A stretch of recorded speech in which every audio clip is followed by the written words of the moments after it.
pense qu'on peut commencer, oui. Moi, vous pouvez commencer. Alors, Erev Tov à tous, Erev Tov à toutes, on se retrouve ce soir avec Midrashet Yehuda pour le cours du docteur Emmanuel Schibert. Donc, on va continuer le sujet de la semaine dernière qui était le psaume du Hallel. Donc, Bechavod, Emmanuel. Merci beaucoup, Ariel. Merci beaucoup, chers amis. Je vais donc remettre notre présentation. Vous la voyez tous? C'est bon? Ariel, c'est bon, vous voyez? Oui, oui, on voit juste une question. Je laisse le micro activé de tout le monde ou je les active à la fin? Écoutez, non, en général, les questions, c'est vers la fin.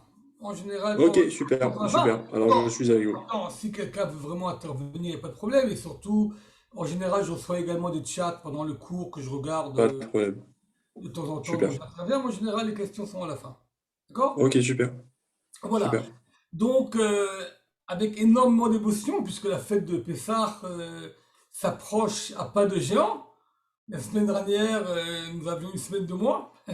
Nous avons avancé, donc dans 2 semaines et demie. Dans 2 semaines et demie, la grande fête de Pessah, la fête de la sortie d'Égypte, qui est, comme on avait expliqué la dernière fois, la fête du Hallel.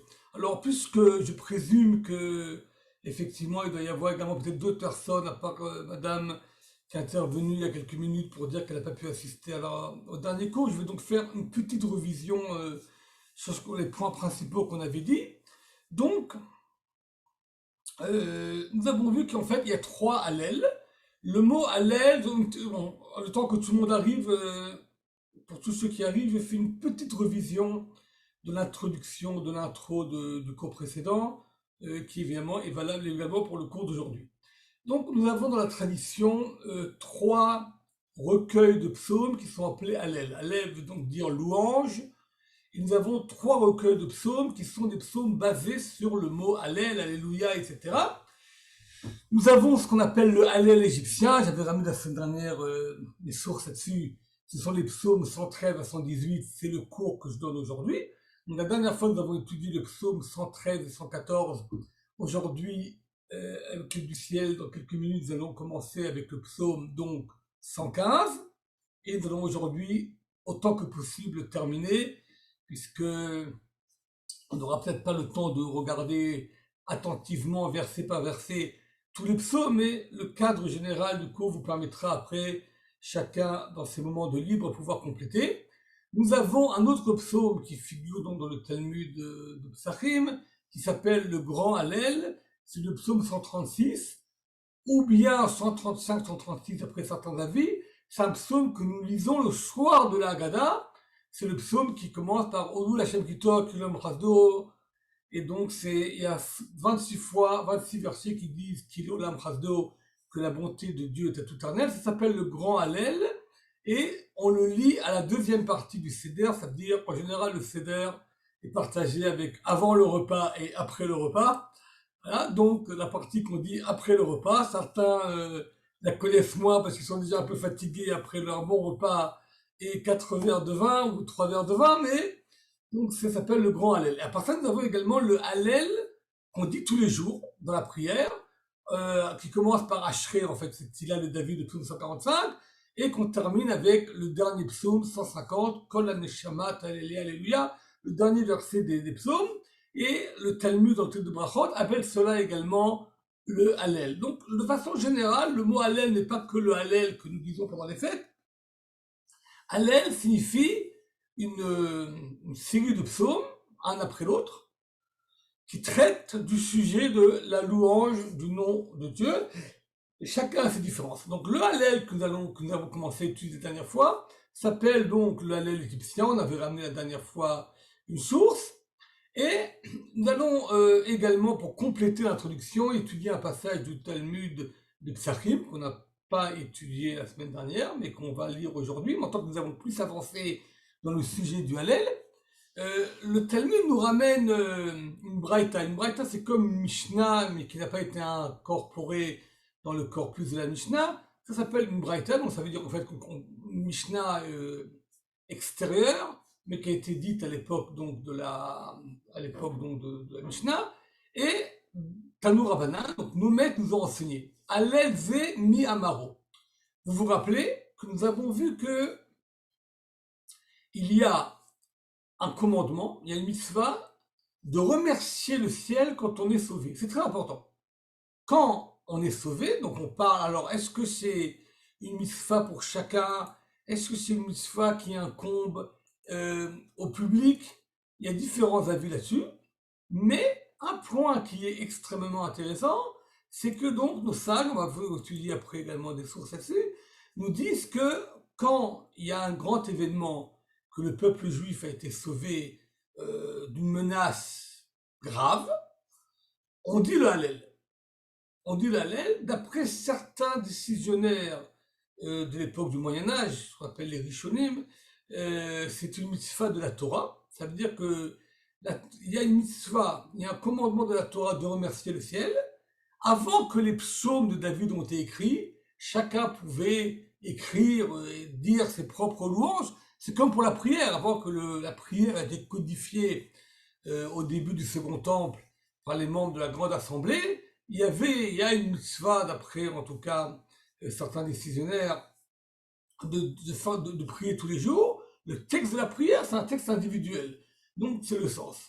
Maintenant, une fois que le Hallel a été institué et que David Ameller, le roi David, a écrit les psaumes, donc nos sages, et c'est une takana, c'est une décision qui date encore vraiment du début du Second Temple, au moment où la Bible également a été compilée, à l'époque d'Ezra et Néhémia, et donc a été instituée que ces psaumes ont été choisis, de 113 à 118, sont les psaumes qui seront lus les jours de fête, et un peu plus tard, lors de la fête de Hanouka, les sages de l'époque de Hanouka, on parle de 180 ans après le début du Second Temple, ont également institué de lire à Hanouka également ces psaumes, et d'après certaines autorités rabbiniques, surtout plus dans le courant religieux sioniste, il en est de même pour Yom Yerushalayim, Yom Ha'atzmaut, qui vont tomber d'ailleurs bientôt, les avis divergent là-dessus.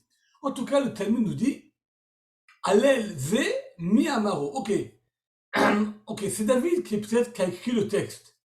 Mais qui a dit ce Hallel? Ça veut dire, le Hallel, on a commencé Hallel en disant Betzet Israël Mitzrayim. Vous vous rappelez, ça a été dit quand le peuple d'Israël est sorti d'Égypte. Qui est l'auteur, en tout cas, d'une partie de ces psaumes? À quel moment ils ont été dits dans l'histoire juive pour que après, à l'époque donc du Second Temple, il a été pris la décision que ces psaumes soient les psaumes qui seront dits dans les louanges de Dieu. Et là, le Talmud nous ramène plusieurs avis qui sont passionnants. On va passer très rapidement parce qu'on a beaucoup de travail aujourd'hui. Aujourd'hui, c'est un cours qui est très très intensif. Je vous demande vraiment votre attention, mais je sais que vous êtes tous des gens très attentifs. Mais c'est un cours assez intensif aujourd'hui. Il y a beaucoup de matière à étudier. On a beaucoup de psaumes. Donc, qui a écrit ce psaume? Premier avis, l'avis de l'avis de Rabbi Eliezer, Moshe et Israël l'ont dit au moment du passage de la mer Rouge. Donc, en tout cas, au moins les psaumes 113, 114, peut-être même après, on va étudier aujourd'hui le psaume 115, on verra que c'est également approprié, ont été dits par Moïse et les enfants d'Israël. Nous savons que Moïse a écrit plusieurs psaumes, entre les psaumes 90 et le psaume 100. Moïse a donc écrit 11 psaumes qui commencent par le premier verset du psaume 90, Tefila le Moshe Isha Elohim, prière de Moïse, l'homme de Dieu. Donc ce sont les psaumes que Moïse, et donc ce serait Moshe Rabbeinu qui aurait écrit en tout cas une partie de ces psaumes au moment du passage de la mer Rouge. Rabbi Yehuda dit, non, celui qui a écrit ces psaumes, c'est Yoshua et les enfants d'Israël, au moment où ils ont eu les guerres avec les rois de Canaan, quand ils sont rentrés en Eretz Israël, et donc c'est un psaume qui a été institué pour remercier le ciel d'avoir gagné les guerres au moment de la rentrée en Eretz Israël. Rabbi Elazar Amodai dit que Hallel a été écrit par Devorah et Barak ben Avinoam. Nous connaissons Devorah et Barak des chapitres 5 et 6 du livre des Juges, dans lequel il y a eu une guerre avec Yavin, le roi de Hatzor, qui était un roi cananéen, le territoire cananéen qui n'avait pas été conquis à l'époque de Yoshua, et qui avait fait une grande guerre avec son chef d'état-major qui s'appelait Sisra, une guerre qui était très dangereuse, et à l'époque, le peuple d'Israël était assez partagé, et donc Dvorah et Barak ont réussi à mener une guerre qui était vraiment miraculeuse, et eux, ils ont dit donc ce Hallel pour remercier le ciel. Rabbi Elazar ben Azaria dit, ce qui a dit ce Hallel, c'est Chizkia et Siato. C'est Chizkia et les membres de son assemblée, et là on arrive encore une fois à une discussion que nous avons vue dans beaucoup de psaumes précédents, dans les cours précédents, par exemple Al-Narod Bavel, vous vous rappelez le psaume 137 sur les rives de Babylone, dans lequel se pose la question, est-ce que tous les psaumes ont été écrits par David, ou que David a écrit effectivement beaucoup de psaumes, mais certains, comme Al-Narod Bavel, et peut-être même comme le Hallel d'après la vie de Rabbi Elazar ben Azaria, eux ont été écrits plus tard, à l'époque du premier temple, mais tout le monde est d'accord que de toute façon le matériel pour écrire ces psaumes a déjà été composé à l'époque de la rédaction, de la canonisation de la Bible, donc au début du second temple avec Ezra et à l'époque d'Ezra et Néhémie. Donc celui qui aurait dit ça, ce serait le roi Ézéchias et son assemblée, au moment où il y a eu la grande victoire contre le roi Sanchérib d'Assyrie qui a failli conquérir Jérusalem. Il y a eu un très grand miracle, et Chizkia aurait dit ça allait. C'est un avis qui est intéressant, puisque d'un autre côté, nous avons un autre avis dans le Talmud de Sanhedrin qui nous dit que Dieu avait voulu que Ézéchias soit le roi messie de la rédemption finale, et Sanchérib soit comme le Gog, le roi des Magogs, donc ce qu'on appelle la guerre de Gog et Magog, mais Chizkia n'a pas dit un cantique, il n'a pas chanté des louanges de Dieu comme ont fait les enfants d'Israël à la sortie d'Égypte, et c'est pour ça que Chizkia n'a pas pu être le Messie qu'on attendait, alors que là, d'après Rabbi ben Azaria, en tout cas, il aurait dit le Hallel. Est-ce qu'il y a une différence entre le Hallel et la Shira, entre les louanges et le chant? Bon, c'est un domaine qui est intéressant, mais on n'a pas toutes les réponses. Rabbi Akiva, et on verra cet avis un peu plus tard, dit que ceux qui ont écrit ces psaumes, c'est Hanania, Michel, Azaria, nous les connaissons du livre de Daniel. On parle déjà de l'époque de l'exil du premier temple, donc entre la destruction du premier temple et le retour à Sion avec Ezra et Néhémie, donc quelques dizaines d'années avant la rédaction de la Bible. Et Hanania, Michel et Azaria, comme nous le savons, ont été jetés par Nabuchodonosor dans une fosse ardente, dans un crématorium, Hashem Erachem, mais ils ont été sauvés, et au moment où ils ont été sauvés, ils ont dit donc cette louange. Rabbi Yossi Aglili dit que c'est Mordechai et Esther. Encore une fois, Mordechai et Esther sont avant la rédaction de la Bible, puisque le livre de Esther a été incorporé au corpus biblique. Donc on parle également de l'époque de l'exil du premier temple, et c'est eux qui l'ont rédit au moment dans lequel ils ont réussi à gagner le combat contre Haman. Ça, sur des avis individuels de différents maîtres de la Mishnah. Chachamim donc représente les sages, on pourrait dire l'avis de la majorité des sages, c'est de dire, et là c'est un avis qui est très important, Nevim chez Benem, les prophètes qu'il y avait durant les siècles, depuis de Moshe Rabbeinu jusque Malachi, qui est donc d'après certains avis Ezra lui-même, donc 1500 ans de prophétie, les prophètes qu'il y a eu dans le sein du peuple d'Israël ont institué qu'ils disent le Hallel à chaque moment et à chaque fois qu'il va y avoir un malheur qui n'est pas arrivé, ou chez Nigalin, Omrim Oto Egatan. Et quand le peuple d'Israël est sauvé, on dit le Hallel pour la délivrance du peuple juif. Autrement dit, le Hallel existerait déjà, on ne sait pas exactement, parce qu'on sait que David, une partie des psaumes, c'est pas lui qui les a écrits, mais il les a récupérés, les psaumes qu'il y avait, comme on a vu.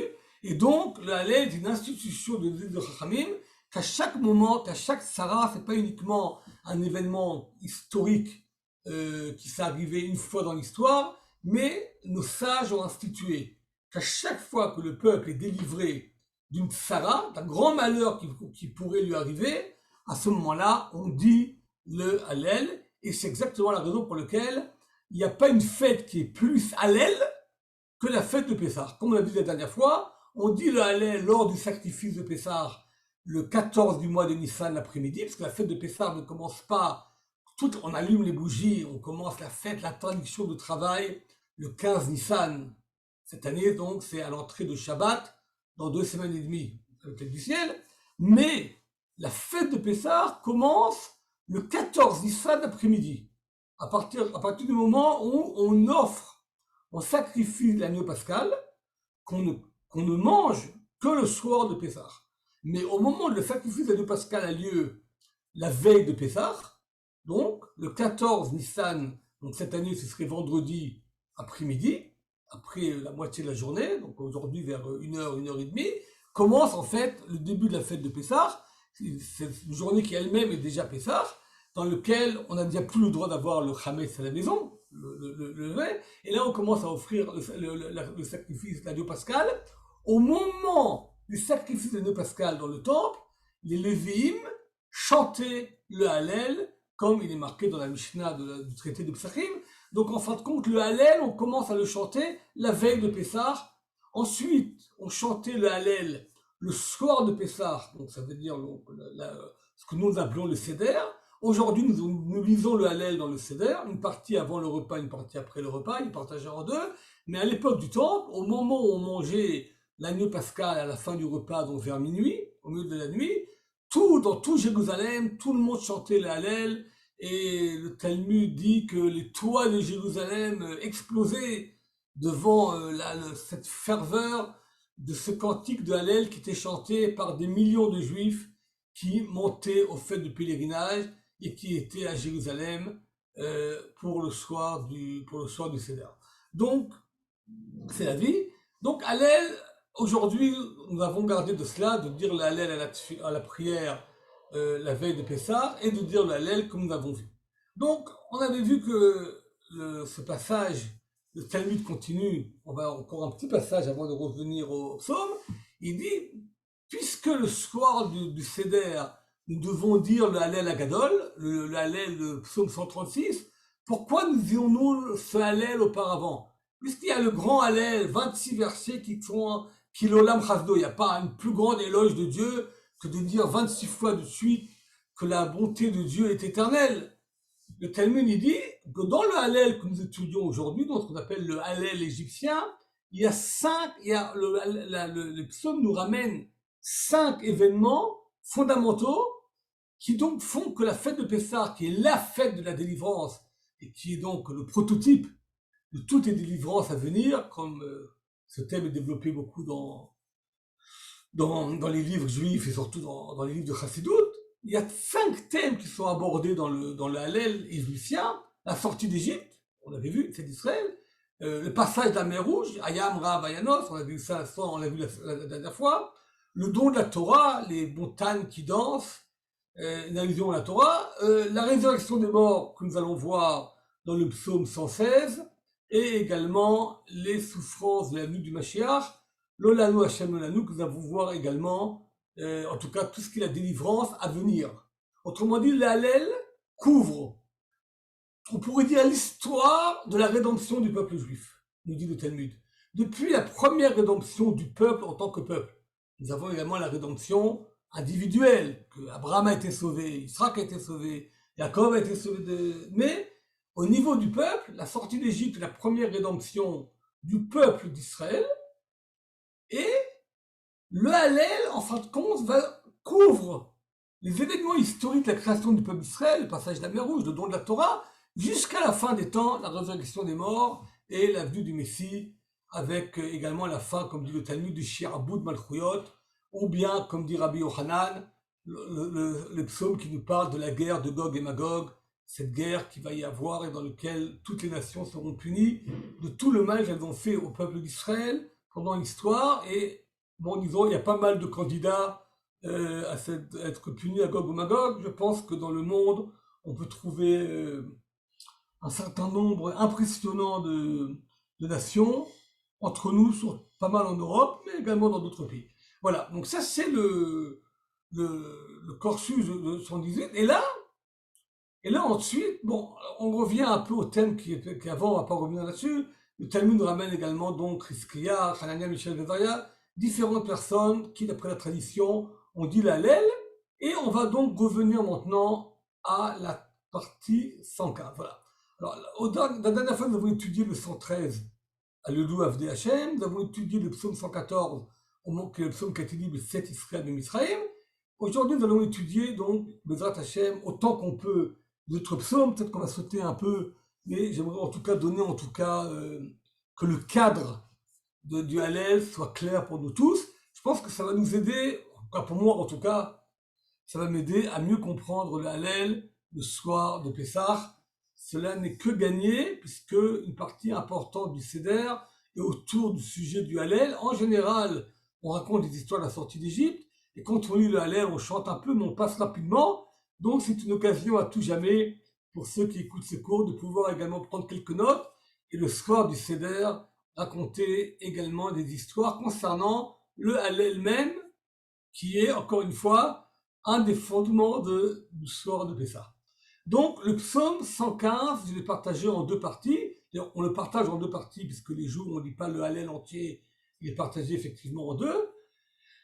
Donc, la première partie, c'est la négation de l'idolâtrie, et ça correspond effectivement à la suite de ce qu'on avait vu dans le psaume 113 et 114, le psaume qui parle de la sortie d'Égypte, en sachant qu'un des problèmes majeurs que nous avons dans la tradition midrashique au moment de la sortie d'Égypte, c'est qu'en fait, le peuple d'Israël, Dieu l'a fait sortir d'Égypte rapidement, mais comme on dit que la midat hadin, ça veut dire la justice divine, a posé la question à Dieu, Alelu ovdei avodah zara, Valelu ovdei avodah zara. Au moment du passage de la mer Rouge, passage dans lequel le peuple d'Israël passe quand tout est sec, et la mer se retourne sur l'armée égyptienne en tuant toute l'armée égyptienne avec même Pharaon, à ce moment-là, le Midrash nous dit que la midat hadin, ça veut dire la rigueur, la justice, dit devant Dieu, attendez, on ne comprend pas. Mais le peuple d'Israël également, une partie a fauté, également s'est détérioré dans l'idolâtrie telle qu'on voit dans les chapitres, dans Ézéchiel, chapitre 18, 19, 20. Ça veut dire que la situation en Égypte n'était pas idéale. Il y a eu les Lévim qui effectivement ont tenu la tradition, mais parmi les autres personnes qui sont sorties d'Égypte, il y a eu des cas également qui, avec le temps, se sont assimilés ou en tout cas ont également commencé à faire la. Donc, à le loup de Zara. Et à ce moment-là, il fallait montrer la différence fondamentale entre le peuple d'Israël qui sort d'Égypte et les Égyptiens. Donc cette première partie, après qu'on parle de l'éloge de la sortie d'Égypte, l'Olanu Hashem l'Olanu, le peuple d'Israël, donc le psalmiste met ou bien ce texte a été dit par Moïse et les enfants d'Israël, ou bien le psalmiste, l'auteur de ce psaume, met dans la bouche de toute personne qui va louer Dieu, donc d'abord une négation de tout ce que l'idolâtrie peut représenter. L'Olanu Hashem l'Olanu, Dieu, c'est pas pour nous. Qui le shimchat et kavod al chaser midecha, nous demandons que tu donnes l'honneur pour ton nom à toi. Un sujet, un thème qui est important, pour ceux qui ce Shabbat étaient à la synagogue, c'est la haftara du Shabbat précédent, ce qu'on appelle Shabbat Para, dans lequel le prophète Ézéchiel explique que toute la délivrance du peuple d'Israël n'est pas parce que forcément le peuple juif a des mérites, il y a du mérite, mais on est tellement méritant qu'on mérite tous les miracles, etc. Mais d'abord, il y a un problème majeur, le problème de la profanation du nom de Dieu. Quand le peuple d'Israël s'ouvre, le peuple d'Israël est le peuple de Dieu, le monde entier sait que le peuple de Dieu, c'est le peuple d'Israël. Même les Arabes, et même les chrétiens, même les musulmans savent que, même si pour eux c'est à l'origine, mais le peuple sur lequel qui a reçu la Torah et que Dieu a choisi en premier, c'est le peuple juif, qui sont les témoins de Dieu dans ce monde. Et donc ce témoignage que le peuple juif a en vivant, en étant le peuple de Dieu, quand le peuple juif souffre, quand le peuple juif est en exil, il y a une profanation du nom de Dieu. Donc l'appel ici de dire, ce n'est pas pour nous, Dieu, que tu nous sauves. La magne au mot agoïm, vous avez vu, là pendant tout ce Hallel, je mets le texte en hébreu en parallèle avec le texte en français, pour ceux qui ne maîtrisent pas l'hébreu, puissent tranquillement lire le texte en français et soient à l'aise. Donc, il y a cet appel, Lama Yomuagui, pourquoi les nations vont dire Ayena Elohim, où se trouve Dieu? C'est-à-dire, Dieu, si le peuple d'Israël si on n'est pas capable, nous, de pouvoir te louer, de pouvoir montrer au monde que nous sommes le peuple de Dieu, les nations vont arriver donc à ne plus croire en toi. Mais nous, mais parce que, or, toi, notre Dieu qui est au ciel, tu fais tout ce que tu veux. C'est-à-dire, tu es tout puissant. Montre-nous ta puissance. Et là, il y a donc quelques versets qui sont là pour le but est de nier toute influence d'idolâtrie. Alors, le mot idolâtrie vient du mot idole. Il est vrai qu'aujourd'hui, dans le monde moderne dans lequel nous vivons, nous sommes éloignés assez de l'idolâtrie la plus primaire, qui existe encore aujourd'hui de façon massive. En Inde, dans les pays africains, ça faut bien comprendre. Nous vivons dans un monde occidental ou oriental, mais qui est un monde chrétien ou musulman. Donc un monde qui quand même est un monde monothéiste, a un but de tradition juive, bien que le christianisme, en tout cas avant l'époque protestante, est devenu iconoclaste, et c'est pas les idoles et les statues et de tous les saints et de Jésus, etc., qui manquent dans les églises catholiques, évidemment. On ne parle pas des protestants. C'est une des plaintes des protestants contre l'église catholique, c'est justement le côté iconoclaste. Mais donc, en tout cas, à l'époque biblique, nous savons de toutes les recherches sur Canaan, évidemment. Allez, on va au musée du Louvre, où, eh bien, on voit toutes les statues de Rès et de tous les dieux égyptiens, c'est pas ça qui manque, avec les pyramides, etc. Et donc, ce psaume est fort, puisqu'il est là vraiment pour nier toute influence que peut avoir l'idolâtrie. Atsabem kesef bezav maseh dadam. Atsabem ici veut dire donc leurs idoles, mais vient du mot ces idoles qui énervent Dieu. Elles sont faites d'or et d'argent, mais c'est la nonne qui les a faites.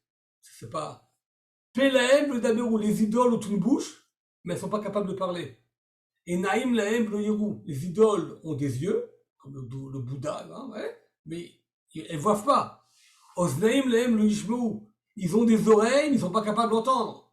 Aflahem le yerou, ils ont un nez, et c'est pas un nez qui est capable de sentir. Yedéhem le michoun, ils ont des mains, mais les mains ne sont pas capables de sentir quelque chose.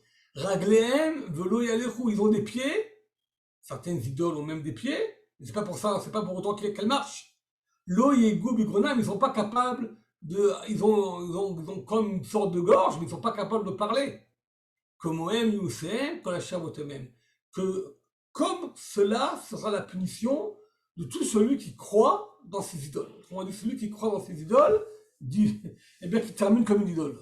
Pourquoi? Parce que il met sa confiance dans quelque chose que lui-même il a créé. Il faut bien comprendre, à l'époque idolâtre, à l'époque biblique, l'idolâtrie, c'est comme aujourd'hui en Afrique, c'est comme aujourd'hui en Inde. En Inde, c'est complètement dingue. Il y a des statues partout. J'ai un ami qui était avocat, il a travaillé aux Indes. On lui a dit, même des juifs, qu'il y a un restaurant végétarien à 100%, il n'y a pas de problème, la vache folle, la vache sainte, on ne touche pas à la vache, tout est végétarien. Bon, il s'est assis pour manger, puis à un moment donné, il rentre dans la cuisine, il voit à son grand étonnement, dans la cuisine, il y a une statue du Bouddha, et le cuisinier, alors que tout est végétarien, chaque casserole, avant qu'il la sorte et qu'il prépare des plats, d'abord, il remplit une assiette pour le Bouddha. Et après, on lui a dit, mais c'est comme ça que ça se passe dans la plupart de l'Inde. On donne d'abord à manger à Bouddha, et après, on donne à manger aux clients du restaurant. Bon, le type, c'est un garçon très religieux, il n'a pas continué le repas, mais pour vous dire qu'aujourd'hui, ce qu'on est en train de lire maintenant, la moitié du monde vit comme ça. Hein. Chine, il y a plusieurs religions. Les idoles, il y en a partout. Hein. Il y a même certains, à un moment donné, même au Yémen, jusqu'encore il y a un siècle et demi, bien que ce soit musulman, mais il y avait des traditions païennes très fortes, avec également des idoles, même dans le culte musulman. Donc, c'est un point qui arrive, et à ce moment-là, il y a la profession de foi du peuple d'Israël. Israël betar badonai evram magnamu. Israël a confiance en Dieu, c'est leur aide et c'est le bouclier. Donc Dieu est là pour protéger.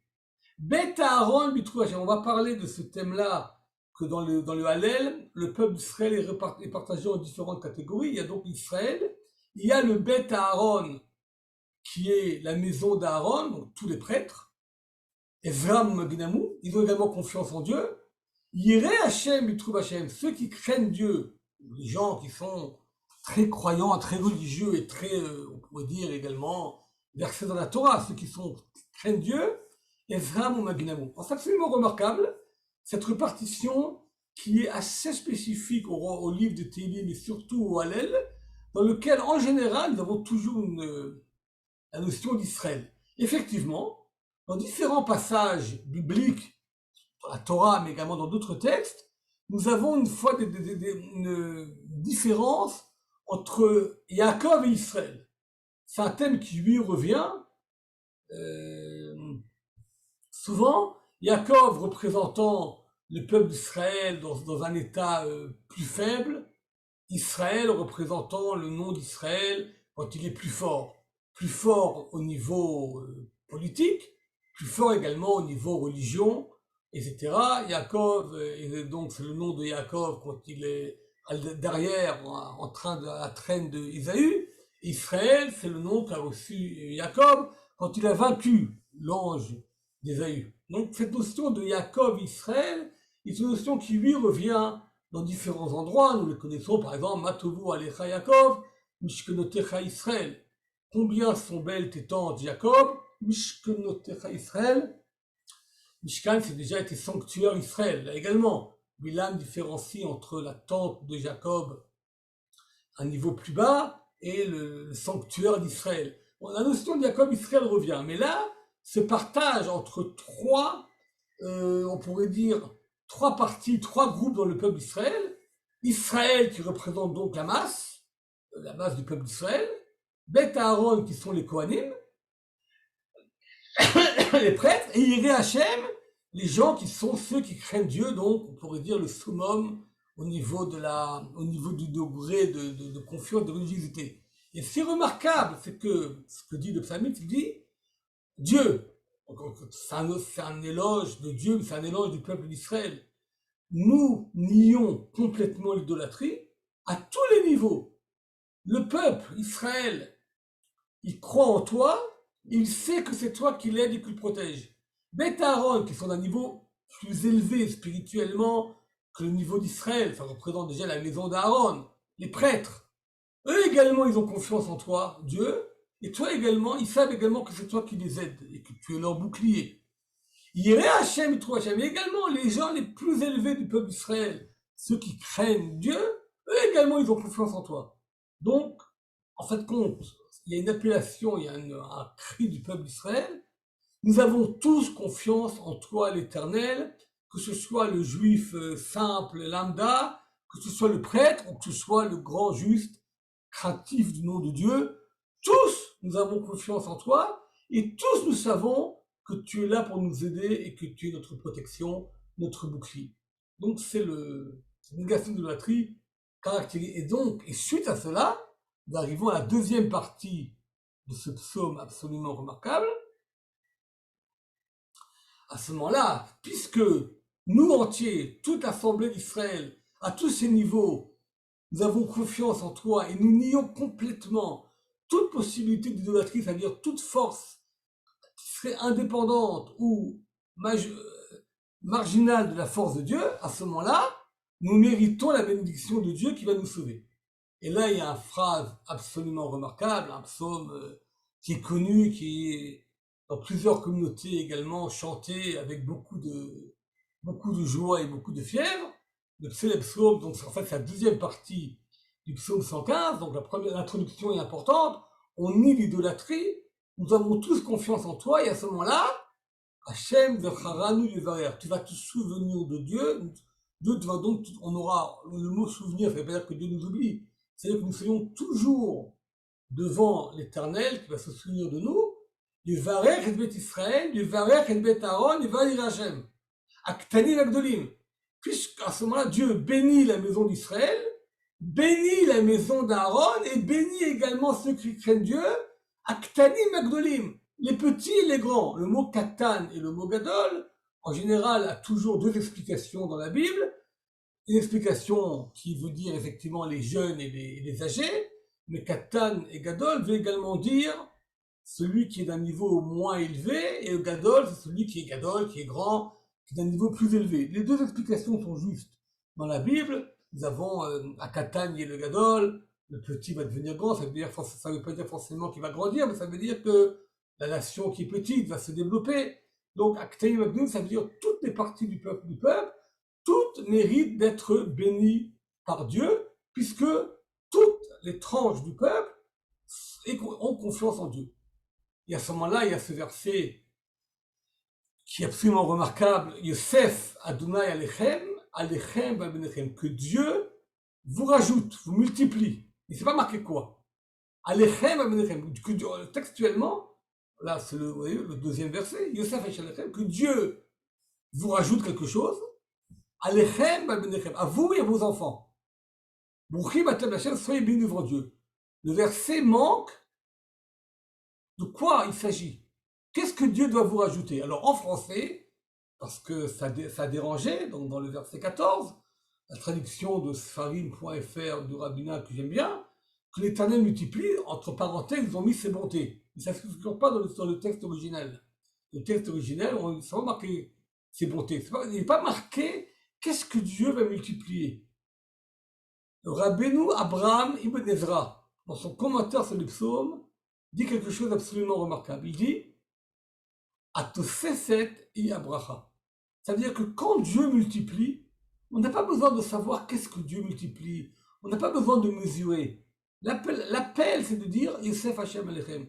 Puisque vous êtes méritant, que Dieu constamment vous rajoute. Qu'est-ce qu'il vous rajoute? Tout. Dieu peut rajouter tout, pas que les bontés. Dieu vous rajoutera tous vos besoins. On n'a pas besoin de dire quoi.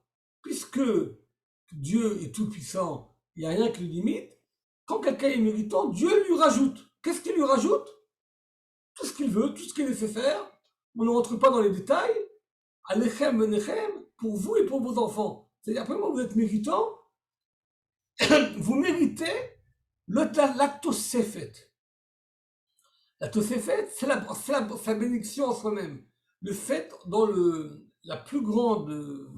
excusez-moi une seconde. On pose la plus grande malédiction, la chose la plus grave qu'il peut y avoir, c'est de stagner. Dans la tradition juive, il faut toujours rajouter. Il faut toujours aller en avant. Donc Yosef Hashem Alechem, ça veut dire on est positif, on rajoute, on va en avant. On ne se contente pas de ce qu'on a. On veut toujours ajouter quelque chose de plus. Et à ce moment-là, Brouchim Atem Adonai, on sait Shamayim Baretz. Donc vous serez bénis devant Dieu qui a fait le ciel et la terre. Et là, on arrive à un verset extrêmement important, verset célèbre, Hashem, Shamim Hashem, les cieux appartiennent à Dieu, et la terre a été donnée aux hommes. Le Talmud, dans le traité de Brachot, explique ce verset de la façon suivante. Il dit, le ciel, c'est le monde appartient au Dieu avant que l'homme fasse sa bénédiction. Mais quand quelqu'un bénit, par exemple, quand quelqu'un prend une pomme, la pomme ne lui appartient pas. Tout appartient à Dieu. Mais Dieu veut donner la terre aux hommes. Il veut que les hommes méritent de participer au développement du monde. Il veut. Et donc, une fois que quelqu'un a béni, reconnaît que tout vient de Dieu, à ce moment-là, Dieu lui donne. Donc le Talmud, entre autres, il y a plusieurs drachot, explications, mais il expliquait également Hashem, Shem, Hashem, les cieux sont à l'Éternel, c'est comme ça que Dieu voit le monde, mais la terre, il est prêt à l'octroyer, à la donner, les Bnei Adam, aux fils de l'homme, c'est-à-dire aux hommes, aux Bnei Adam ici, c'est les hommes. Dieu donne la terre aux hommes, pourquoi? Parce que les hommes à ce moment-là participent, font la volonté de Dieu, et Dieu leur donne la puissance de la terre. Et donc à ce moment-là, il y a la phrase qui va expliquer qui peut donc louer l'Éternel, puisque à ce moment-là, on est méritant. Qui va mériter? Loametim Alléluia, velo kol yordei douma. Ce ne sont pas les personnes qui sont déjà mortes qui vont louer Dieu, pas ceux qui descendent dans les abîmes. C'est nous qui allons louer Dieu de maintenant à tout jamais. Alors évidemment, se pose la question et dit attendez, Loametim Alléluia, ceux qui sont morts ne peuvent pas louer, alors qui va louer Dieu? Eh bien la réponse c'est nous. De génération en génération. chaque génération loue Dieu ou se rajoute aux générations précédentes, en sachant que nous sommes leurs délégués. Ceux qui sont déjà morts ne peuvent pas louer, qui vont louer leurs enfants. C'est pour ça que le thème des enfants revient dans ce psaume, comme il est marqué auparavant, Alechem Valbenechem, la bénédiction est pour vous et pour vos enfants, Ktanim Magdolim, les petits avec les grands. Donc là également, Loa Metim Alléluia, le Kodesh Douma. Effectivement, notre génération à nous, nous sommes actuellement vivants, nous allons louer le nom de Dieu. La génération d'après, eh bien, puisque nous, en louant le nom de Dieu, nous sommes méritants, Dieu bénit nos enfants, donc Dieu nous bénit, Dieu bénit le peuple d'Israël qui puisse continuer sa mission et son dessein et mettre une nouvelle génération après, la génération suivante continuera ce flambeau. Et c'est ça ce que dit le verset. Nous allons bénir le nom de Dieu, mais à table de maintenant à tout jamais.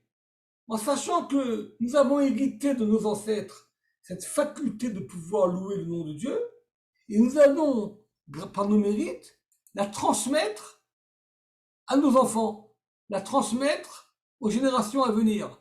Et à ce moment-là, eux également vont continuer cette louange du nom de Dieu. C'est le principe de base de ce verset, et à ce moment-là, nous allons arriver au psaume 116. Le psaume 116, également un psaume partagé en deux parties dans les Hallel. La première verset, c'est donc, une fois que le peuple est béni, et logique dans la continuation de ces psaumes.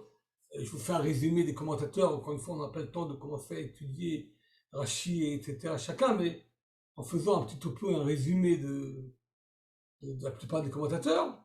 Donc, une fois que le peuple d'Israël, donc c'est dans les psaumes précédents, nous avons vu donc, on lit l'idolâtrie, on reconnaît que Dieu est présent et Dieu est celui qui intervient et sauve le peuple d'Israël.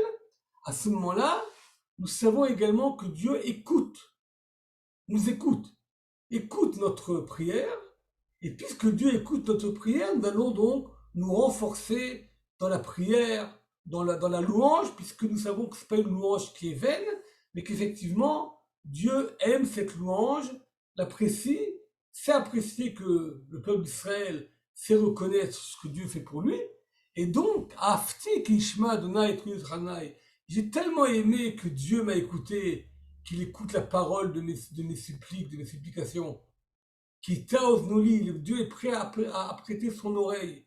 Et là donc, il y a, le psalmiste dit que, et c'est l'explication pour laquelle il faut dire le Hallel, comme on avait vu dans le Talmud, le Hallel, il dit, donc là, le psalmiste nous dit, il y a des états qui sont des états dans lesquels on se sent opprimé, on sent qu'on a des problèmes énormes. Le troisième verset, les âpres de la mort m'ont entouré, ou me tsaré shol me tsaouni, les souffrances de l'abîme me trouvent, tsara beyagon emsa, je ne trouve que malheur et désolation. Ou de Shem Hashem Ekra. Et néanmoins, bien que je suis dans une situation tellement grave, tellement précaire, j'appelle au nom de Dieu.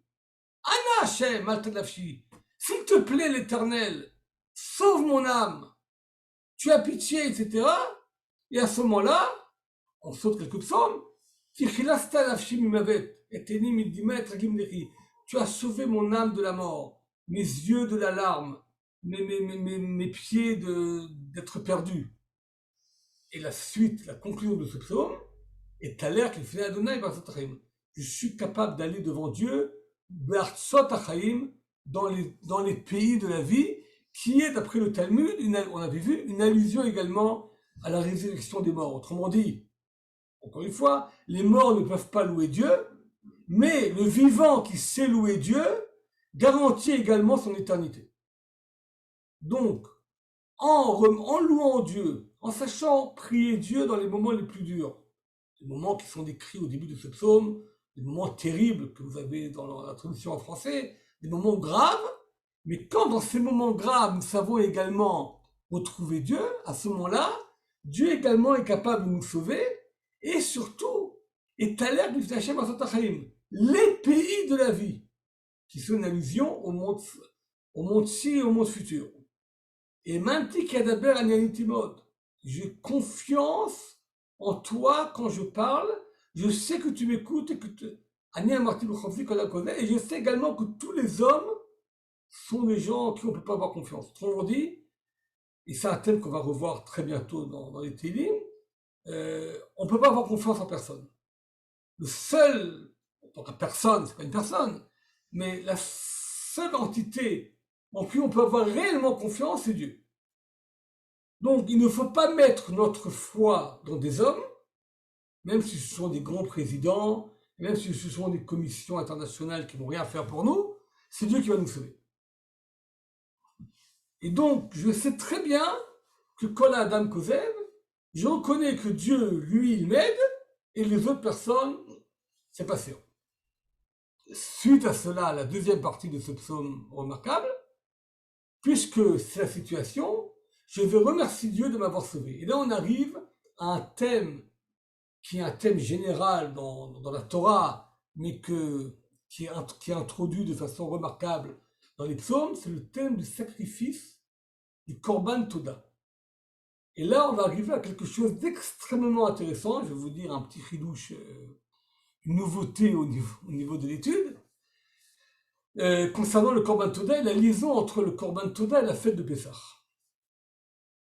Donc, une fois que le psalmiste reconnaît que Dieu est toujours à l'écoute, Ma Shiv Lachem Kol Tagmolu Yala, comment je peux revenir à Dieu qui m'a fait tellement de bonté.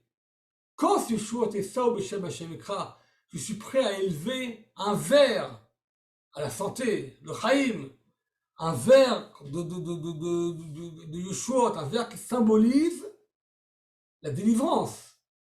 Ce verset est une allusion aux 4 vers institués par nos sages, donc beaucoup plus tard, lors du Seder. Nous savons que le soir du Seder, nous buvons 4 verres à l'image des 4 langages de délivrance qui ont été dits par Dieu à Moïse au début de la parasha de Vaïra, avant la sortie d'Égypte. Et un 5e verre qui est la coupe d'Eliyahu Hanavi, qu'on a l'habitude de mettre au milieu de la table et qui symbolise le retour à Eretz Israël, le Véti au Trem, je vous amènerai à la terre d'Israël. La notion qu'un verre symbolise le fait de boire le Chaim est un symbole c'est pour ça qu'on dit le Chaim. Ça veut dire que boire un verre de vin, c'est une louange à Dieu. C'est pour ça que nos sages ont institué également que le Kiddush, la Havdalah, qu'on a l'habitude de lire les prières de louange sur un verre de vin. Le verre de vin symbolisant le Chaim, la vie, le bonheur, la joie. Le vin est quelque chose qui réjouit. Donc, autour du vin, il y a un culte. Le vin devient un objet de culte dans le sens qu'on utilise le vin pour symboliser une bénédiction heureuse, joyeuse, comme à l'entrée du Shabbat, le Kiddush, etc. Donc quand je chante ça, je veux prendre un verre qui symbolise donc un verre de le Chaim pour la vie, c'est une phrase remarquable. En français, on va dire Tinchin, santé, c'est bio. Et quand un juif prend un verre, il dit le Chaim. Avec ça, on va vivre. On est heureux, j'ai confiance. Donc c'est exactement la suite de ce qu'on avait lu dans le psaume précédent. On est heureux et donc je vais élever un verre et je vais appeler au nom de Dieu. Et à ce moment-là, puisque je sais que comme au moment de mes souffrances, j'ai fait plusieurs vœux, j'ai promis à Dieu, si tu me sauves, nous savons que quand quelqu'un est en danger, il promet à Dieu mots et merveilles, mais après, une fois que Dieu le délivre, il faut également payer le chèque. Donc, le Dara et Hachem Hachalem, je paierai tous les vœux que j'ai faits à Dieu, je suis prêt à l'affirmer devant tout le monde. Il y a Karabene Hachem. Est-ce que c'est Dieu, est-ce que Dieu veut que ces personnes proches meurent? Et donc, à ce moment-là, le verset que j'ai souligné en gras, le Cha Esbar Zevar Toda, ou le Shem Nekra, Dieu, je t'offrirai un sacrifice de reconnaissance. Nous savons que dans la Torah, Parashat Vaïkra, Yetzav, dans Parashat Tzav, on le voit, un des sacrifices, un sacrifice de reconnaissance. Quand est-ce qu'on le dit? Il y a plusieurs occasions. Et par exemple, le prophète Jérémie dit qu'il va encore y avoir une époque dans laquelle le peuple d'Israël retrouvera Eretz Israël, et au moment même un Khatan et un Kala un jeune couple offrira un sacrifice de reconnaissance. Un sacrifice de reconnaissance, c'est un sacrifice qui est spécial. C'est un sacrifice qu'on mange, ça s'appelle shlamim, c'est-à-dire on offre l'animal sacrifié dans le temple, mais on le sort, on le mange dans Jérusalem en dehors du temple. Il est mangé également par le propriétaire du sacrifice, qui doit amener avec le sacrifice 40 pains. Les pains qui sont cuits en dehors du temple, 30 pains sont matzah. La matzah de la Torah, c'est pas la matzah qu'on a aujourd'hui qui fait 1 millimètre. Jusqu'à 10 cm, ça peut être matzah. Un pain peut s'élever sans être chametz. Mais c'est le seul sacrifice, à part un qui est à Shavuot, dans lequel, parmi les 40 pains, 10 pains sont chametz. C'est pour ça qu'à l'époque du temple, on n'offrait pas le korban toda à la fête de Pessah. C'est pour ça que dans la coutume chez les juifs d'obédience ashkénaze, on ne dit pas Mizmor le Toda. Il y a un cantique, le cantique 100 qui s'appelle Mizmor le Toda, le cantique qu'on disait à l'époque du temple quand on offrait ce sacrifice de reconnaissance et de remerciement à Dieu. On ne dit pas ce Mizmor qui figure avant Ashrei dans la Tfila pendant la fête de Pessah. Parce que le Mizmor le Toda, on le disait quand on offrait le sacrifice Toda dans lequel il y avait également des pains qui sont chametz, qui sont interdits à Pessah. Donc on n'offrait pas le korban Toda à Pessah. On peut offrir le korban Toda, le sacrifice de reconnaissance, toute l'année, sauf à Pessah. C'est absolument incroyable. Je pense que, c'est mon explication à moi, à les prendre ou à laisser, mais je pense qu'il y a un peu de vrai là-dedans également. La fête de Pessah est en soi-même une fête de reconnaissance. Donc c'est pas la peine d'offrir le korban Toda à la fête de Pessah. Toute la fête de Pessah est une fête qui est basée sur la reconnaissance des miracles que Dieu a fait au peuple juif.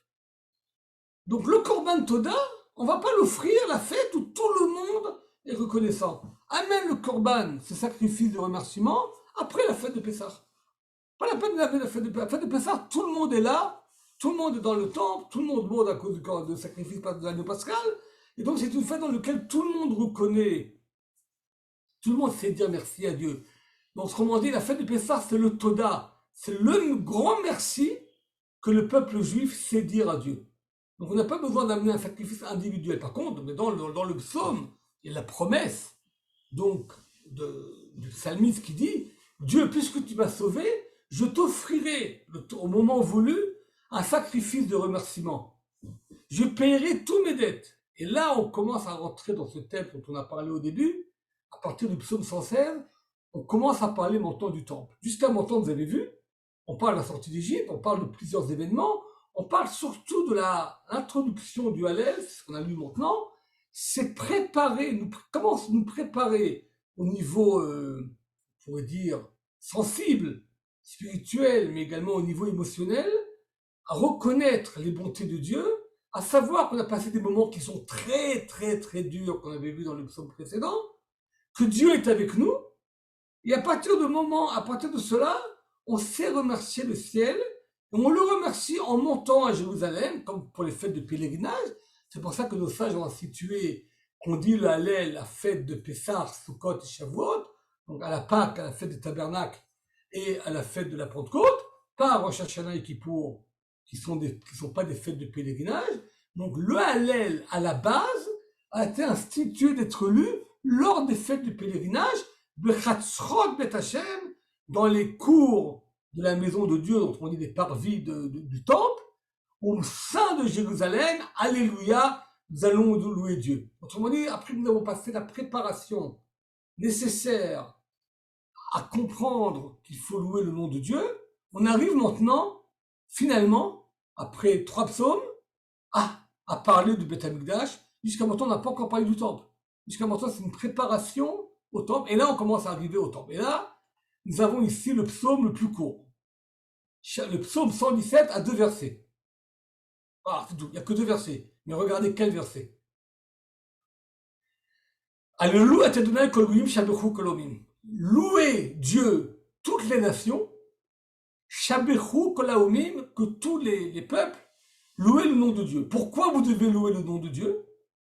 qui gavar alenu chasdo, parce que Dieu nous donne à nous, le peuple juif, toute sa bonté et la vérité de Dieu. Et Met Hashem, ça veut dire la vérité divine et à tout jamais, autrement dit par le peuple d'Israël. Et là se pose une question fondamentale. Je comprends que le peuple juif, heureux d'être sauvé par Dieu, va faire le Hallel. Mais là, il y a un appel aux nations du monde à louer le nom de Dieu. Pourquoi? Parce que Dieu est bon pour le peuple d'Israël. Chers amis, c'est un peu bizarre. Quand le Dieu est bon pour le peuple d'Israël, en général, les réactions ne sont pas hyper positives. C'est quoi cet appel? Je ne me rappelle pas le nom du grand maître chassidique, mais on parle de vraiment, c'est ce que je veux dire maintenant, une explication que j'ai lue, mais qui est remarquable, qui date du début du monde de la chassidoute, première génération, mais un des grands maîtres de la chassidoute expliquait la chose suivante. Il a dit, en fait, en fin de compte, il y a malheureusement, le peuple juif a beaucoup d'ennemis dans le monde. C'est très, l'expression que je vais vous dire est très actuelle. Ouais, elle est toujours actuelle, hein. Nous ne savons même pas ce que les nations sont en train de faire contre nous. Il y a au moment, il y a des négociations à Vienne, on essaie de donner la bombe atomique aux Iraniens, etc. Les Américains veulent enlever les gardiens de la révolution de groupes terreur, alors que c'est le groupe terroriste le plus important au monde, financé par l'Iran, et puis on ne sait pas qu'est-ce qui se passe. Donc l'image qu'a donné ce maître de la chassidoute, c'était du Baal Shem Tov, une image suivante. Il y avait une petite ville en Pologne où il y avait un juif simple, très juste, que toute la ville l'adorait. Et il y avait le Paris. Paris, c'est une expression qui revient souvent dans la chassidoute. Il y avait un goy, un non-juif, qui était le responsable de la cité en général. Il y avait toujours un prince polonais ou russe qui avait un certain nombre de villes dans lesquelles les gens devaient travailler pour lui.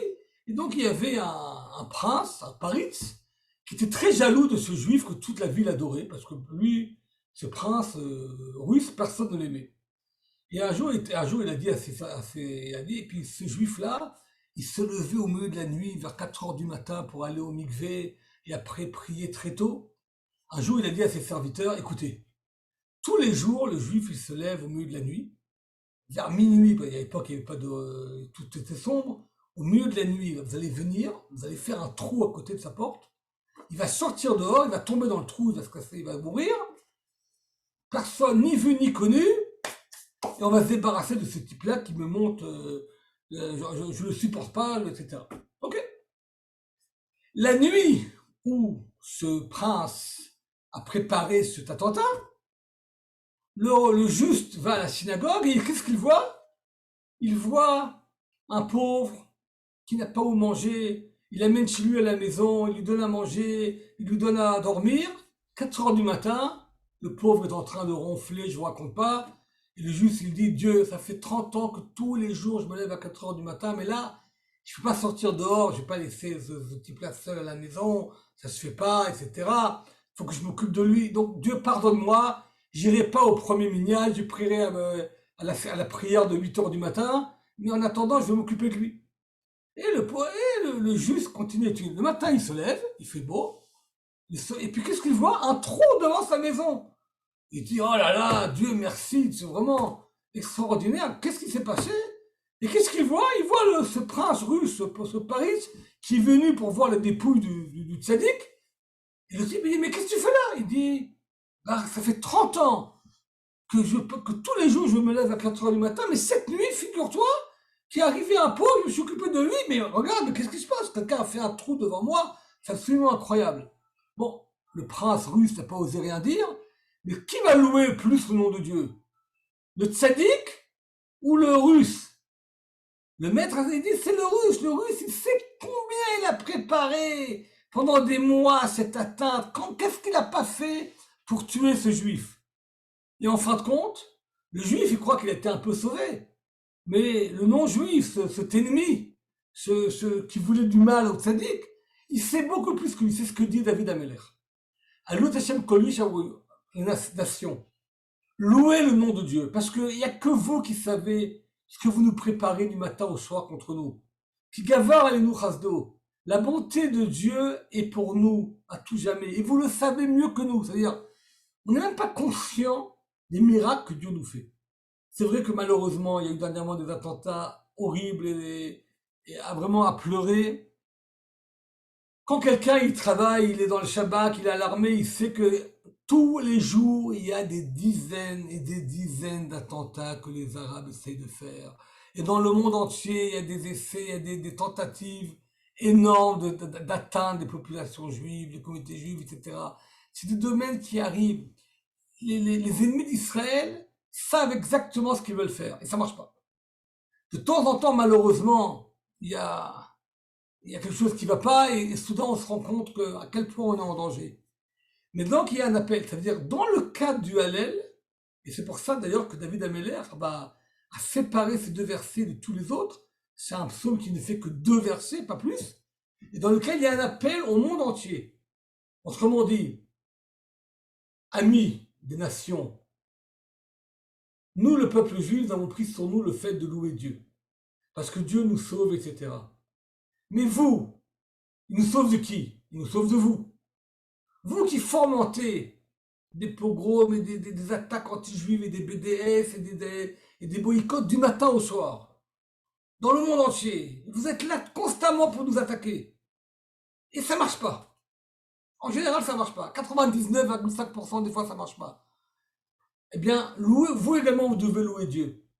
Parce que vous savez à quel point Dieu nous fait de la bonté. Et c'est comme ça que vous allez réparer vos fautes. Vous également, joignez-nous à vous pour louer Dieu parce que vous savez mieux que nous à quel point nous devons louer Dieu. C'est-à-dire nous-mêmes ne savons pas à quel point nous devons louer Dieu. Et là, effectivement, nous allons arriver au psaume 110. Alors, on va faire 2 minutes parce qu'on est en train de dépasser le temps. Alors, je parlerai avec la direction si on continue les psaumes ou bien vous allez étudier vous-même. En tout cas, le dernier psaume, c'est le psaume 118. On peut partager en 3 parties. Et d'ailleurs, dans le cadre de la prière, pour ceux qui ont l'habitude de dire le Hallel à la synagogue, il est partagé effectivement en 3 parties. La partie qui est donc, dans laquelle figure 4 fois Kilolam Chasdo, qui est donc, on pourrait dire, un résumé du psaume 136, le grand Hallel, dans lequel il est marqué 28 fois. Et là également, nous avons cette répartition que nous avons déjà vue dans les psaumes précédents. Yomarna, le peuple Israël proclame que la grâce de Dieu est éternelle. Bet Aaron, la maison des prêtres, dont on a parlé déjà précédemment. Et Yireh Hashem, encore une fois, cette répartition, toutes les parties du peuple d'Israël, des personnes simples, en passant par les prêtres, jusqu'au grand Yireh Hashem, les grandes personnes qui craignent le nom de Dieu, tous nous sommes d'accord pour proclamer que la bonté de Dieu est à tout jamais. La deuxième partie de ce psaume, qui commence par Minametsa Karatia, revient encore sur cette image importante de la raison pour laquelle il faut croire en Dieu, en sachant que toute croyance et toute foi on ne peut pas avoir confiance en personne. C'est le thème de cette deuxième partie du psaume 118. Et la troisième partie, la conclusion du psaume 118, la partie numéro 3, Pitroui Charé Sédek, c'est donc la dernière partie qu'on a l'habitude effectivement dans la synagogue de séparer. C'est une partie que dans les différentes coutumes, même Ashkenaz et Sfarad, à partir du Pitroui Charé Sédek ou à partir de Otra Kanitani, on a l'habitude de doubler les versets et de les chanter. C'est la conclusion en fait de tout l'Hallel. Nous allons uniquement en 1 minute passer rapidement sur les versets qui sont marqués en gras. Otra Kanitani Yeshua, je te remercie Dieu parce que tu m'entends et que tu m'as délivrance. Even Massou Abonim, qui est une allusion au peuple d'Israël, cette pierre qui a été dédaignée devient le Rosh Puna, devient le fondement de l'édifice. Tout provient de Dieu et tout est un miracle. Ve'ayom asa Hashem, c'est le jour que Dieu il a fait, donc une allusion au jour dans lequel on dit le Hallel, le jour dans lequel nous louons Dieu, c'est un jour qui a été fait par Dieu dans lequel nous serons heureux. L'appel à Dieu de nous sauver, nous donner de la tzlacha, du succès, et on termine par, effectivement, encore une fois, on revient au thème du Beth Amikdash, puisque le Hallel est élu principalement dans les fêtes de pèlerinage quand on va au temple. Baruch haba b'shem Hashem, béni sois-tu qui viens au nom de Dieu, qui vient d'où? Qui va venir dans le temple, dans la maison de Dieu. Berachnuchem bibet Hashem, vous serez bénis de la maison de Dieu. Donc on revient à ce thème que le Hallel est également dit par toute l'Assemblée d'Israël dans le cadre des fêtes de pèlerinage. El Hashem Eloheinu Yitzchak Ba'aviti Batkot HaMizbar, donc effectivement, on offre les sacrifices autour de l'autel. Et Eliata Bodeka et Rabeka, tu es mon Dieu et je te remercie. Tu es mon éternel et je te c'est-à-dire je te loue et je t'exalte. Et la conclusion de tout le Hallel, le célèbre verset qui est le premier verset du grand Hallel, psaume 136, Odou l'Adonai qui toque le Rasdo, remercions Dieu parce que sa bonté est à tout jamais. Nous avons donc passé assez rapidement, mais encore une fois, nous sommes limités un peu par le temps, sur ce Hallel égyptien, Hallel remarquable. Donc, comme on avait dit pour conclure, cette notion de Hallel nécessite une préparation profonde, psychologique, idéologique quasiment, de comprendre que Dieu est tout-puissant et qu'avec toutes les souffrances qu'on a passées, Dieu nous délivre. Et une fois que nous avons cette confiance, cette conscience, à ce moment-là, nous pouvons effectivement remercier sincèrement Dieu. C'est le but de tout le Hallel qui, à part ça, couvre également donc toute l'histoire du peuple d'Israël. Nous ne pouvons que souhaiter, je vous souhaite à tous et à nous tous, effectivement que nous ayons une très heureuse, une belle fête de Pessah et que effectivement nous puissions bientôt chanter tous ensemble ce Hallel, parce que le but c'est que l'Hallel soit chanté par tout le peuple d'Israël au moment du soir de Pessah, dans lequel des millions et des millions de Juifs viendront à Jérusalem pour célébrer la fête de Pessah et se réjouir ensemble dans le cadre de ce Hallel. Voilà. Donc, vous avez terminé le cours. S'il y a des questions, chers amis, c'est le moment ou jamais, puisque après, nous devrons nous quitter. Voilà. Merci beaucoup Emmanuel. Alors je vais tout de suite activer le micro de tout le monde, donc vous pouvez tout de suite poser des questions. Vous pouvez activer vos micros. Voilà. Donc, si quelqu'un a une question, montrez-vous. Et s'il n'y a pas de questions, alors je vous souhaite. Alors, il y a quelqu'un a envoyé un chat. Todaraba. Todaraba à vous aussi.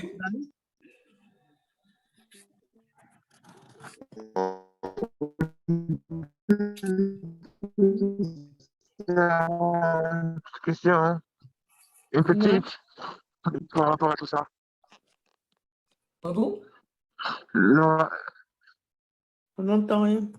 le rapport qu'il y a, vous avez dit, pourquoi on lit ce même Hallel pourquoi on lit ce même Hallel pour Yom Yerushalayim aussi, Yom Ha'atzmaut aussi, par Non, rapport à tout ça. j'ai ramené le passage du Talmud de Psachim qui disent que les Chachamim disent que le Hallel, que les Nevi'im, les prophètes, ont institué qu'à chaque fois que le peuple juif est sauvé d'une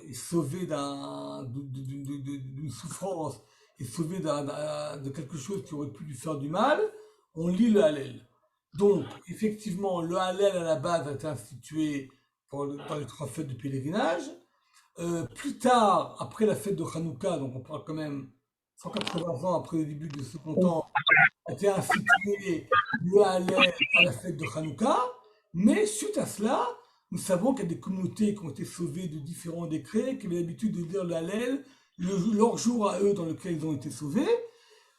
Et c'est pour ça que lors de Yom Ha'atzmaut, quand il y a la proclamation de l'État d'Israël, il y a eu le grand rabbinat a dit de lire le Hallel le jour de Yom Ha'atzmaut. Après, à la guerre des 6 jours, là également, il y a eu un danger crucial pour toute la population juive d'Israël. On était en danger de mort. Effectivement, après la délivrance extraordinaire de la guerre des 6 jours et la libération de Jérusalem, a été également institué de lire le Hallel à Yom Ha'atzmaut, dans le même esprit qu'on dit le Hallel à Pessah, qu'on dit le Hallel dans les jours de fête, comme étant donc une prière de louange pour remercier Dieu d'avoir été sauvé de toute Sarah, chez l'Otavo, de tout malheur qui n'arrive pas. Voilà, donc c'est pour ça que on trouve donc la lecture de Hallel, mais c'est un thème qui déjà figure dans les responsables des Gaonim, mais plus surtout à l'époque des Rishonim, à l'époque des croisades, où il y a eu des malheurs énormes et des communautés qui ont été des fois sauvées par miracle lors des croisades, etc., dans lequel, effectivement, on a eu des communautés qui ont eu des jours à eux, des fois on en appelle le Purim de Venise, etc., des jours de délivrance, dans lesquels ils ont institué également de dire la Hallel, d'où la base de dire... voilà. Écoutez, s'il y a une autre question, je vous en prie, sinon, c'est un peu tard, sinon à ce moment-là, Et pourquoi on ne dit sinon, pas la Hallel c'est pour à quelle Purim? époque? Muriel aura posé une excellente question. Pourquoi on ne dit pas la Hallel pour Purim? Le Talmud pose cette question. Il dit effectivement, comment ça se fait que le jour de Purim, on ne dit pas Hallel? Et le Talmud donne plusieurs Parce que c'est en réponses. dehors d'Israël. Il y a trois réponses que donne le Talmud. La première réponse, c'est qu'on nous dit le Hallel pour une délivrance qui a eu lieu en Eretz Israël. Encore une fois, on peut lire le Hallel en tant que psaume, mais instituer le Hallel avec la bracha, on ne le lit que quand il y a une délivrance en Eretz Israël. Première raison. La deuxième raison qui a été abordée, c'est de dire que la Kriyat Megillah, la lecture de la Megillah d'Esther, remplace le Hallel. Ça veut dire que la Megillah d'Esther, en fin de compte, est un magnifique louange à Dieu. En lisant la Megillah, on sent que Dieu, effectivement, a sauvé le peuple d'Israël. Et donc, la lecture de la Megillah suffit, chose qu'on ne dit pas les autres jours où il n'y a pas de lecture de Megillah, on lit le Hallel, mais Kriyata, Zohi Alala, la lecture de la Megillah et le Hallel. La troisième raison qui a également été invoquée, c'est que le Hallel, on le dit quand on est complètement délivré d'un problème. Or là, c'est pour ça que l'Hallel commence avec les mots Alelu Avdei Hashem. Louer Dieu, les serviteurs de Dieu. Mais à l'époque de Purim, certes, le peuple juif a été sauvé du décret d'Aman, mais il a continué à être encore sous le joug du roi Assuérus, qui n'était pas lui-même un des plus grands juifs du monde, puisqu'au début il était tout à fait d'accord pour tuer les juifs, etc. C'est après qu'il s'est rebiffé. Donc c'est marqué Akata Avdei d'Achashverosh Hanan, c'est-à-dire que si la Hallel a été écrit au moment de la sortie d'Égypte, quand le peuple juif est sorti du joug de Pharaon et n'avait plus de joug étranger contre lui, à l'époque il y avait encore le joug des Babyloniens, en tout cas à l'époque c'était les Perses et les Mèdes, mais qui n'a pas été annulé pour autant. C'est beaucoup plus tard que la nation juive, c'est qu'à l'appel de Hanouka qu'il va y avoir une indépendance et que le peuple juif arrivera à enlever le joug des nations étrangères, avoir 200 ans quasiment, quelques dizaines ou jusqu'à 200 ans d'indépendance en Israël. C'est pour ça qu'on ne dit pas le Hallel à Purim. Donc, trois raisons invoquées dans le Talmud. Mais alors, la première raison, si je peux me permettre, c'est parce que c'était en Rousse Laretz, mais Yetziat Mitzrayim et Matan Torah et les Anania Kavod, etc., c'était tout en Rousse Laretz. Exactement, simplement c'était en Rousse Laretz parce qu'on n'était pas encore en Eretz Israël. Au moment de la sortie d'Égypte, le but était de sortir d'Égypte pour arriver en Eretz Israël. Mais une fois, donc les miracles qu'il y a eu en chemin méritent d'être dit le Hallel. Mais le problème, c'est que après que le peuple d'Israël rentre en Eretz Israël, et à ce moment-là, il va remercier le ciel pour ce qu'il concevait, quand après il sort en exil, à ce moment-là, l'exil est en soi-même une punition, et donc on ne peut pas exprimer un Hallel, une louange de Dieu parfaite, quand le peuple d'Israël est encore en exil. Donc vous avez raison, mais tout ça c'était avant que le peuple d'Israël rentre en Israël. Donc en route vers Eretz Israël, on peut dire le Hallel. Mais une fois qu'on est en Eretz Israël et qu'on y sort, là c'est déjà beaucoup plus grave, parce que ça veut dire qu'à ce moment-là, le peuple d'Israël a fauté. Donc la présence du peuple d'Israël en Houtz Laaretz, à l'étranger, après qu'il a été en Eretz Israël, là devient grave. Et d'ailleurs, dans l'Haftara de la semaine dernière, et ça je suis désolé pour tous nos amis auditeurs qui n'habitent pas en Eretz Israël, mais ça il faut bien le faire rentrer dans la tête, le prophète Ézéchiel dit que la présence juive en Houtz Laaretz est en soi-même une profanation de Dieu, parce que qu'est-ce que disent les nations? Les nations ils disent Am Hashem Ele ou Martu Yasaou, vous dites que vous êtes le peuple de Dieu, vous êtes sortis de sa terre. Si vous êtes le peuple de Dieu, bah revenez à sa terre. Donc en Houtz Laaretz, il ne peut pas y avoir une louange totale du nom de Dieu, parce que la présence même en route l'arrête est déjà en soi-même un problème. Voilà. Chers amis, s'il n'y a pas d'autres questions, alors à ce moment-là, je vais vous souhaiter une magnifique fête de Pessah, Pessah Kachar Vesamear, et que nous puissions goûter donc à chaque mot de ce magnifique Hallel, et que nous puissions vraiment le sentir et le dire tous ensemble, avec toutes les raisons qu'on a dit maintenant. Nous allons tous nous réunir ensemble en Eretz Israël, et nous pourrons dire un grand Hallel pour remercier le ciel d'avoir sauvé de 2000 ans d'exil très très dur qu'on a eu. Et donc, Pessah Kachar Besameach, magnifique fête à tous, amis éditeurs. Et bien, Hachem, nous aurons un cours, je pense, dans 2 semaines sur la rédaction de la Gada de Pessah, un cours de préparation à Pessah, c'est quoi la Gada et comment la Gada a été composée, le texte de la Gada depuis l'époque de l'enfant jusqu'au texte actuel que nous avons de la Gada, comment s'est formée la rédaction de la Gada au fil des générations. Et c'est le cours qu'on aura, Bezrat Hachem, dans 2 semaines. Et je vous souhaite en attendant une magnifique journée, une magnifique soirée. À se joindre à nous. Bonsoir.